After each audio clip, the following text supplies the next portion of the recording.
Bien-aimé dans le Seigneur, tu es béni encore ce soir. Que la main toute-puissante de l'Éternel te fasse du bien, qu'il te guérisse, qu'il te bénisse et qu'il t'élève, t'honore au nom puissant de notre Seigneur Jésus-Christ. Que le Dieu tout-puissant, le Dieu d'Abraham, le Dieu d'Isaac, le Dieu de Jacob te délivre de tous tes problèmes au nom puissant de notre Seigneur Jésus-Christ. Ce soir, nous allons encore partager la parole de Dieu que nous allons trouver dans Ésaïe 59, versets 1 et 2.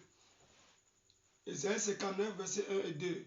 Non, la main de l'Éternel n'est pas trop courte pour sauver, ni son oreille trop dure pour entendre, mais ce sont vos crimes qui mettent une séparation entre vous et votre Dieu. Ce sont vos péchés qui vous cachent sa face et l'empêchent de vous écouter. Amen.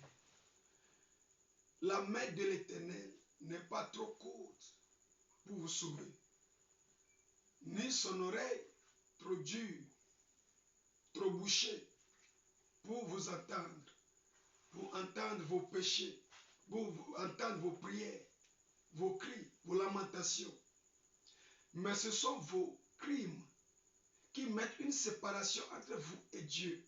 Ce sont vos péchés qui vous cachent sa face et l'empêchent de vous entendre, de vous écouter. Bien-aimés dans le Seigneur, Dieu est là pour nous faire du bien. Il nous a créés rien que pour nous faire du bien. Bien-aimés, la joie qui est au ciel est éternelle.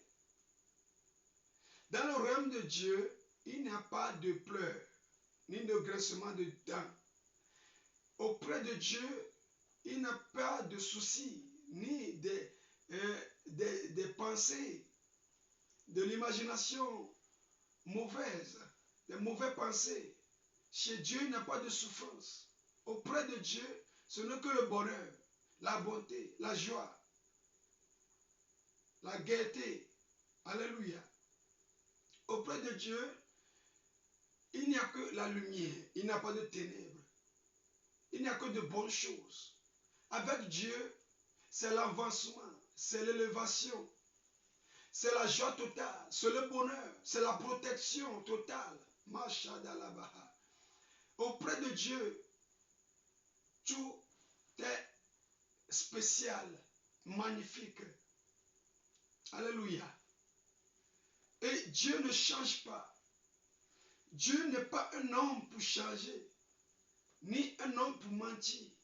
Il est toujours le même, hier, aujourd'hui et éternellement. Alléluia.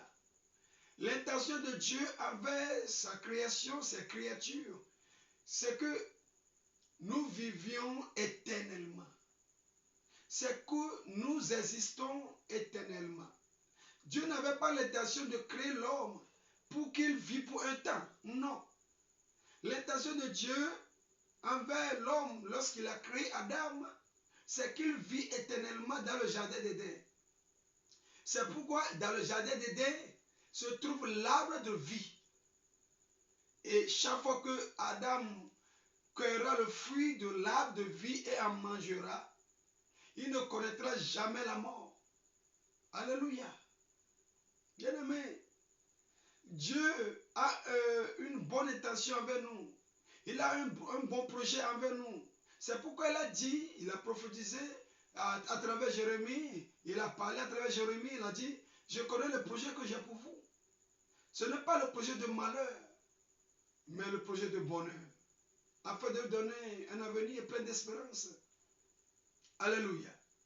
Depuis le commencement de la création, ce que Dieu veut, c'est que l'homme soit comme lui. C'est pourquoi il a dit, créons l'homme à notre image.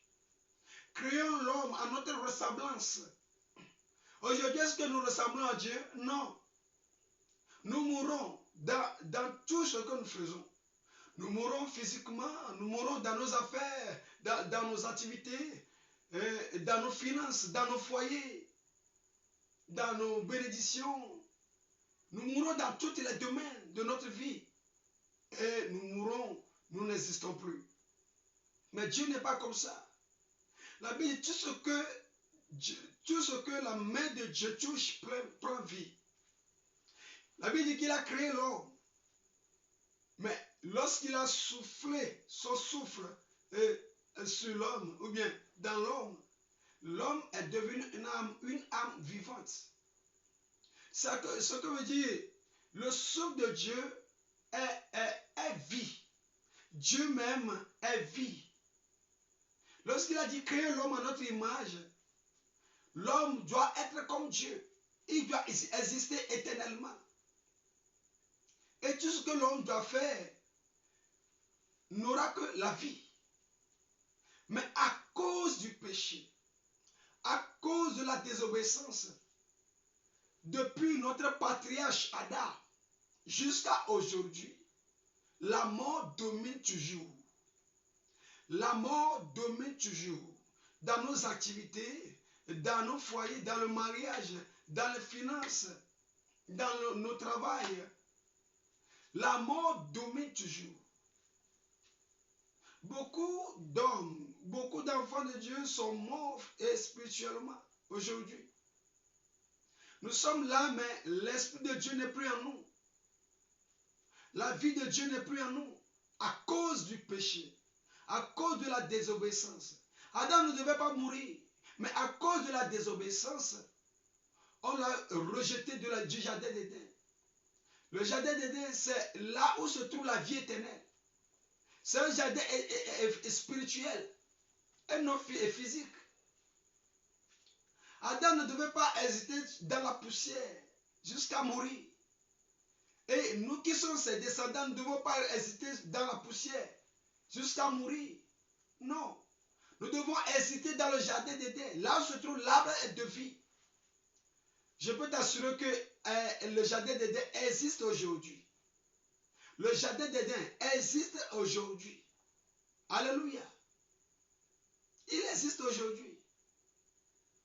Mais il n'est pas dans ce monde poussiéreux, ténébreux, maléfique.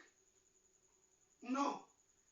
Ce jardin d'Éden nous est réservé à nous qui vont obéir à Dieu, à nous qui vont croire en Dieu, à nous qui auront crainte de Dieu, à nous qui vont plaire à Dieu, à travers notre Seigneur Jésus-Christ. Bien-aimés, Dieu cherche encore ses enfants. Dieu veut nous aider. Dieu veut nous protéger. Dieu veut nous conduire comme il a conduit nos patriarches et les enfants d'Israël. Bien-aimés, le problème que nous avons aujourd'hui, c'est que nous sommes désobéissants envers Dieu. Nous n'écoutons plus Dieu. Nos péchés se multiplient de jour en jour. C'est le péché qui nous sépare de Dieu. C'est le péché qui a séparé Adam de Dieu. C'est le péché. C'est la désobéissance. La Bible dit que Dieu a établi Saül sur le trône pour être roi sur les enfants d'Israël. Mais il a désobéi aux ordonnances de Dieu 2 fois. Et Dieu l'a rejeté du trône. À cause de la désobéissance, Dieu l'a rejeté, non seulement lui, mais avec tous ses descendants, toute sa famille. Il les a chassés du trône royal. Et il les a remplacés par David. Bien-aimés, Dieu nous veut du bonheur. Dieu nous veut la protection. Dieu veut marcher avec nous. Dieu veut prendre nos mains pour nous conduire. Dieu veut nous tracer de nouveaux chemins. Dieu veut nous faire sourire. Dieu veut nous donner la paix, le repos, le bonheur. Non seulement dans le monde à venir, dans le monde spirituel, mais dans ce monde premièrement. Aujourd'hui, beaucoup d'enfants de Dieu souffrent. Beaucoup de chrétiens souffrent à cause de la désobéissance, à cause du péché. Bien-aimés, nous devons chercher la face de Dieu. Nous devons renouveler notre intelligence et connaître la volonté de Dieu et faire la volonté de Dieu. Il est toujours là. Ses bras sont ouverts pour nous, afin de nous pardonner, afin de nous recevoir comme des enfants perdus. afin de recommencer une nouvelle chose avec nous. Il ne change pas. Reviens à ton Père. Reviens à ton amour. Dieu est amour et il t'aime encore. Nous souffrons aujourd'hui à cause de nos hypocrisies, à cause de nos pas mauvaises. Il dit, ce peuple m'honore dans leurs lèvres, sur la langue, mais leur cœur est éloigné de moi. Ça fait pitié. Dieu nous aime. Mais qui aime Dieu aujourd'hui? Beaucoup courent après l'argent, après les choses de ce monde, après les plaisirs. Mais nous abandonnons Dieu. Mais ce que nous devons savoir, c'est que si tu es auprès de Dieu, si tu es connecté à Dieu, tu n'auras manque de rien. Il a tout dans ses mains. Ce monde est dans ses mains. Quel père, lorsque son enfant l'obéit, son enfant est soumis à son autorité, à sa volonté, et le père là ne va pas chercher le bien de l'enfant? Non. Dieu le fera plus. Parce qu'il est le Père des pères. Il est le Père de toute création. Il est le Père de toute créature. Il est le Père de nos vies. Si nous revenons à lui, il est prêt à nous écouter. Il est prêt à nous secourir. Il est prêt à nous protéger. Il est prêt à nous faire du bien. Il n'est pas encore trop tard. Reviens à ton Père. Reviens à lui. Il ouvre encore son cœur pour te recevoir. Il ouvre encore ses bras pour te recueillir. Ne tarde pas. Reviens à lui. Avec des pleurs, des supplications, des pleurs, des supplications, des jeûnes, des prières. Tu dois reconnaître que tu es éloigné de Dieu. Bien-aimé, celui qui ne possède pas le Saint-Esprit, celui qui n'a pas l'Esprit de Dieu n'est pas enfant de Dieu. Celui qui n'a pas l'Esprit de Dieu, sache automatiquement que tu t'es éloigné de Dieu. Celui qui s'approche de Dieu, automatiquement tu auras le Saint-Esprit. Celui qui est connecté à Dieu, l'Esprit de Dieu va te communiquer, va te témoigner à ton esprit que tu es enfant de Dieu. Celui qui est connecté à Dieu, l'Esprit de Dieu lui montre, lui dévoile la volonté de Dieu.